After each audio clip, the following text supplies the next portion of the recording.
Buckle up, little soldier. There's a new OSR in town, and it's called Crows. Quick impression for you. Oh, call, bang, I'm dead. Now, you probably haven't heard of Crows, but you've probably heard of Draw Steel from Matt Colville. It's supposed to be the answer to D&D 5.0, 5.5, and hopefully maybe even replaces it. At least that's the ambitious goals of MCDM, which any company should have. You so fucking precious when you smile. Lead designer James Introcaso from Draw Steel is actually the head of Crows RPG, which is another OSR style type of game. Which I think James Introcaso aims to also do what Matt's trying to do, which is take over that branch of the RPG systems. The Dukes are trying to corner the market. There currently is a huge plethora of OSR, old school Renaissance, old school. Did you say I have a plethora? The list of OSR games continues to grow every single day, and here's just a short list of them, but Crows aims to dethrone all of these and be number one. The key feature to old school Renaissance games is they're deadly, and you don't expect your characters to live very long, and character design is relatively simple and straightforward. So it's not surprising that Crows lists these current OSR games or OSR type games as inspiration for Crows. Notice Shadow Dark, which I think is currently the reigning champion of OSR games, I would argue.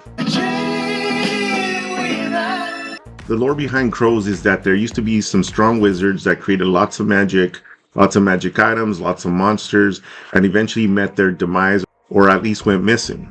With all the magic and all the monsters they created, it was all just left out there in the battlefield in the world for you to essentially collect. Watch Age of Ruin solo play-along series much? The name Crows is given to dungeon explorers, or at least in this case, dungeon and ruin explorers. And basically the idea is that you're an adventurer who goes out picking the gold from the dead, or at least what was out there, the dead world.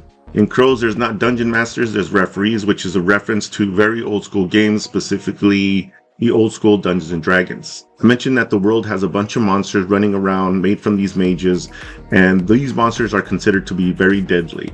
In fact, James Introcaso says that during his gameplay, someone always dies. Now, this is very reminiscent of what I think Shadow Dark does in a lot of the old school games, which is you cannot just simply go up with your super powered knight or wizard and beat the crap out of any monster that you want. So much like other OSR games, Crows, you also want to avoid monsters and avoid traps rather than try to mess with them.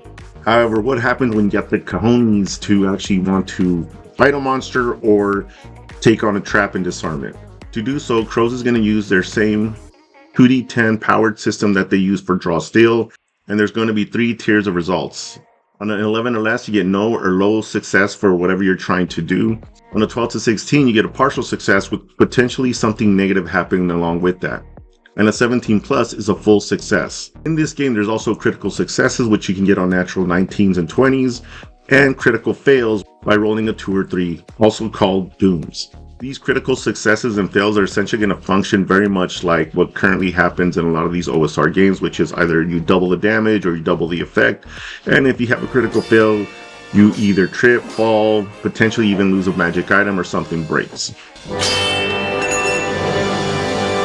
Another thing that Crows does is give you XP based on the treasure that you're collecting. Now, it's very interesting because the leveling, it looks like, doesn't seem to be that much important. It does give you some bonuses, but the main way you improve your character is by collecting different types of items, using different types of tools, different weapons, different scrolls, stuff like that is what actually improves your character's abilities.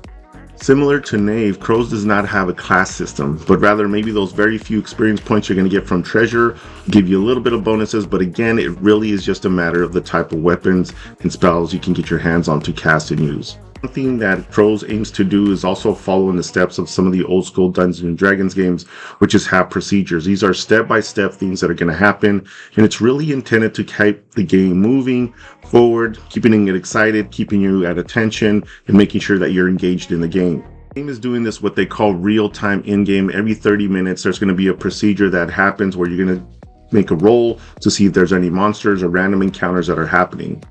And this is on top of any caused or planned encounters that you already had in the game. So if you've already made some type of weird mistake, at the same time when that 30-minute marker hits, you're expected to have something else happening, essentially doubling the danger. For equipment, it's very interesting. They're going to have finite uses. Now, this is not unheard of. You know, a torch only lasts for so long in Shadow Dark. That's why you keep the timer going. But they're also going to do something very similar with other equipment using these equipment dice where essentially you get 1 or 2 uses out of it. And based on the roll, the equipment itself is rendered useless and may self-destruct. One of the most interesting things about Crows is having a town, building it, adding resources to it, and actually gaining benefits from that town itself. They even mention that if you bury a hero there, you get some type of benefit from burying heroes in your little town. So that's really cool. It's really reminiscent of video games that you see out there where you have to invest into your little town and you get something back for that. That is a quick overview of Crows. Now, the things that are popping out right now is this town building where you get to invest into a little town. It's really reminiscent of Bastions, but potentially even better because you're able to get more benefits out of that little town. So that's very interesting. In addition, the other thing that stands out is that power roll where you're going to have that tiered system of success, which separates it from most of the other OSR games, which depend on a D20. So will Crows conquer all other OSR games or just be another OSR? To be honest with you, there's no way of knowing until I get my little hands on it. And potentially, you know, you can watch the videos that I've shown in the past about OSR games and how they're essentially the same. But this does definitely seem to break away from that with the power roll there, with this town building that's there.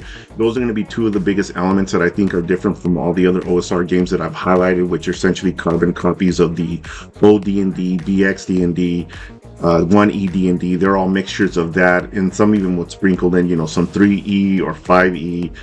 But Crow seems to be a little bit different than that, but also be a little bit borrowing some mechanics from Knave, Shadow Dark, as well as these other lesser known games. So until we get some type of rudimentary copy of Crows and actually get a look at those mechanics, it's kind of a very tricky question because OSR is a very specific type of game. Some people think that it really gets rid of all this mechanics for combat and stuff like that so you can focus on storytelling. Whereas games like such as Draw Steel and D&D 5.0, 5.5, 4th edition, even Pathfinder, except to a lesser extent, these games are considered more high heroic, super heroic, even fantasy games. And currently with all the flooding of these OSR games out there or rebirths of the old school OSR games as well, it's really difficult to assess how Crow is going to fare. I'm Don Franco 3. This is RPG Boons, where we talk about everything RPG and how everything is RP. If you like to cut in my gibberish, hit the buttons, leave a comment. I'll get back to you. Until next time. Quick impression for you. Oh, call, bang, fuck, I'm dead!